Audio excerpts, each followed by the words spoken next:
Picture this for a second. Your son has just secured the most important victory of his boxing career. The arena is alive with excitement. Reporters are waiting. Cameras are pointed in every direction. Everyone wants reactions about what unfolded inside the ring. Then suddenly, your 61-year-old father, without a shirt on, is storming through the backstage area yelling about someone who isn't even there. That's exactly where this story begins. But keep watching, because before this is over, the person who finally brings this whole situation to a close won't be Carl Froch, won't be any promoter, and won't be a signed agreement. It will be the one member of the Fury family whose opinion John Fury truly pays attention to. So let's break down everything that happened. Tommy Fury against Eddie Hall in Manchester. A huge attraction. Tommy comes away with a majority decision victory despite giving up around 100 pounds in weight. Eddie Hall lasts the full contest, earns plenty of admiration, and wins respect throughout the venue, including from Tommy, who praises his conditioning, says he wasn't sluggish, and gives him credit for accepting the challenge. That should have been the headline of the evening. Tommy Fury getting the win. Eddie Hall proving himself. A genuine misfits boxing event that gave fans exactly what they expected. But by the following morning, none of that was dominating the conversation. Instead, John Fury, shirtless at 61 years old and seemingly unwilling to let his son enjoy the spotlight, decided to make himself the center of attention. What happened next became one of the wildest backstage scenes seen at a British boxing show in recent memory. He began pacing around the backstage area, repeatedly demanding Carl Froch appear, shouting that it had taken 20 men to restrain him, all while standing shirtless in front of the cameras. The strangest part of it all? Carl Froch wasn't even at the venue. I am! I don't give a fuck! I ain't got fucking bad hands! Fight me, you ultimate male! Where are you, Carl Froch? You can see I'm fucking ready to go, mate. It took 20 fucking men to hold me. It took fucking 20 men to hold me back. Where are you, you fucking worm? I'll push them super like beats right your fucking ass. Get me fucking paid and I'll be here. Here, look here. I am. I don't give a fuck. I ain't got fucking bad hands. Fight me, the ultimate male. The ultimate fucking male. Fight me. Fight fucking me! Anybody that's fucking built on fight now! Any fucking wanna fight? But I'll stand toe to toe, mate. I don't give a fuck for no one, do I? I'll only get knocked out. Now, let's get into exactly what John had to say. And honestly, the remarks were hard to ignore. He labeled Froch a coward, claimed he had the nerve of someone constantly looking over his shoulder, insisted Froch avoided the event because he was frightened of facing an older man, argued that championship belts belong to fighters with real courage, declared that no man weighing 12 or 13 stone could handle him, repeated that it took 20 people to stop him, said he's a street fighter, said he's built differently. Then he went a step further and tried to sell the contest right there during the press conference. His proposal was simple. August 1st, Tyson Fury's return bout. Put him on the undercard. Let him face Froch, who he described as the biggest coward he had ever encountered. People in attendance were paying attention. Collie Sauerland was hearing every word. Phones were recording from all angles. Somehow, John Fury had managed to hijack his own son's post-fight media session and transform it into a public challenge aimed directly at Carl Froch. You have to admit, the persistence is remarkable. Misguided perhaps, but remarkable. What makes this even more interesting is that none of this was surprising to Carl Froch. He had seen the same routine unfolding for quite some time. So when his answer eventually arrived, it wasn't the outcome John Fury was expecting. The response spread quickly across the boxing community. Because saying you can defeat someone is one thing. Explaining how little effort you would need to do it is something completely different. Froch wasn't talking about a spectacular knockout. Instead, he was suggesting that John Fury presents such a manageable challenge that he wouldn't even need to use his complete skill set. And that statement carries extra weight when you remember who is delivering it. This wasn't an unproven fighter searching for attention. This was a former world champion with a 33-2 professional record, a man who shared the ring with the elite super middleweights of his era. fighters like Kessler, Ward, and Gross twice. His message was calm and straightforward. Against a 61-year-old boxer whose record stands at 8 victories and 4 defeats, the jab and bodywork would be enough. The right hand, according to Froch, could remain unused out of pure courtesy. I will fight Carl Froch. Get me that contract, it will be signed. So all I want to say to Carl, I'm not getting into it with him. He's messing with a game old boy. Get me £2.5 million contract, I'll sign on the dotted line, and let's get it on.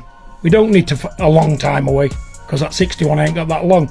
But let me tell you something, with me, I'm game. You think I'm going to embarrass myself by not fighting? Tony, I'm fighting. Like it's on like Donkey Kong. I just don't want to see that. I'll fight. I'm going to fight, because at the end of the day, that's what I do. And what I want to do, really, is make history. I'll be the first 61-year-old man in history to ever take on a 3-time Hall of Famer in Carl Froch. I can't wait. I will fight Carl Froch. Get me that contract, it will be signed, and I will be there anywhere in the world. And I mean that. I've got nothing else. At the end of the day, we're going to have to sort it out, aren't we? Or else he's going to look stupid and I'm going to look even stupider. Why are you so sure you beat him? I'm not saying I'm going to beat him, man, because that's just talking out my ass. But what I'm saying is I'm going to give a good account of myself. I'm saying I'll have it, and I'm going to do the best I can. And if people don't get that, well, I can't help that. But how many men at 61 will want to get in there and do what I want to do? No one's doing it. No one. No one's doing it. But I will do it. They're all down the bend. We are, but that's what makes it good, isn't it? Hey, everybody's going to have a ton of content. I'm going to get a bit richer. Oh, what a fucking night. Johnny Nelson followed the entire situation closely. In the one description he kept returning to was concern. Not concern for Carl Froch, but for John Fury. In his view, a person driven by emotion and caught up in the heat of the moment, which is exactly how John appeared in those shirtless backstage clips, is entering a fight with the worst possible mindset when the opponent is someone as composed and methodical as the Cobra. Tony Bellew took the criticism even further. He explained that if his own father had acted the way John Fury did after Tommy's victory, he would have immediately pulled him to one side and told him directly, "This is embarrassing." That statement carried more meaning than a simple reaction to the incident. It was a former world champion looking at another fighter's father and essentially saying, "This challenge is far bigger than you seem to realize."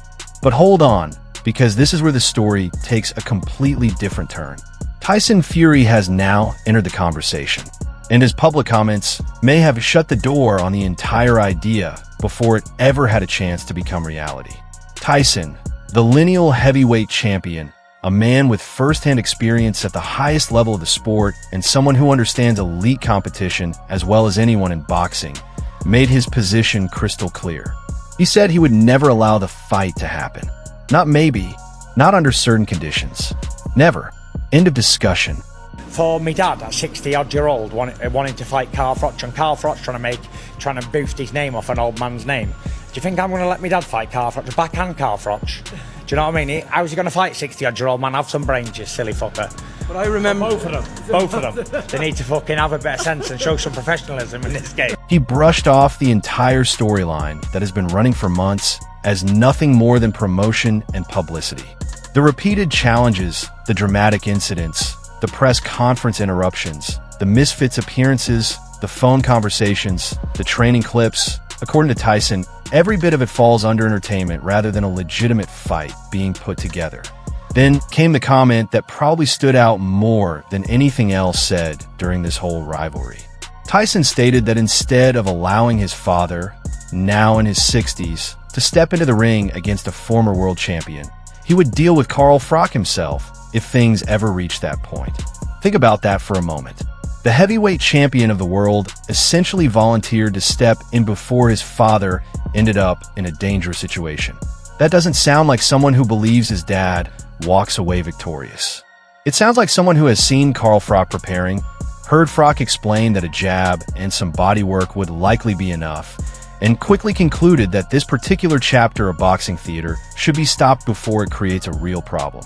What makes Tyson's involvement especially important is that he didn't simply laugh it off and leave it there. He reportedly followed those remarks with a much more serious warning.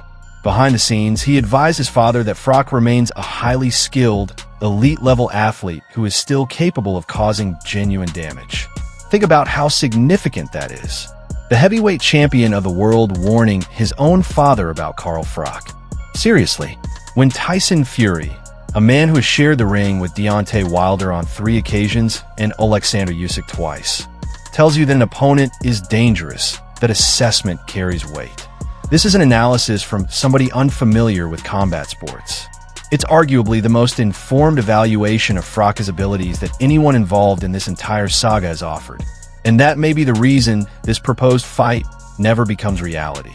Not because negotiations collapsed, not because money became an issue, not because Froch refused to participate, but because Tyson Fury decided that protecting his father was more important than continuing the spectacle. And maybe that's the clearest conclusion to draw from all of this. John Fury has always been exceptional at creating headlines, attracting attention, and turning chaos into conversation. But the two individuals who likely understand Carl Froch's capabilities better than anyone else involved, Froch himself and a man many regard as the premier heavyweight of this generation, have both arrived at the same message, even if they expressed it differently.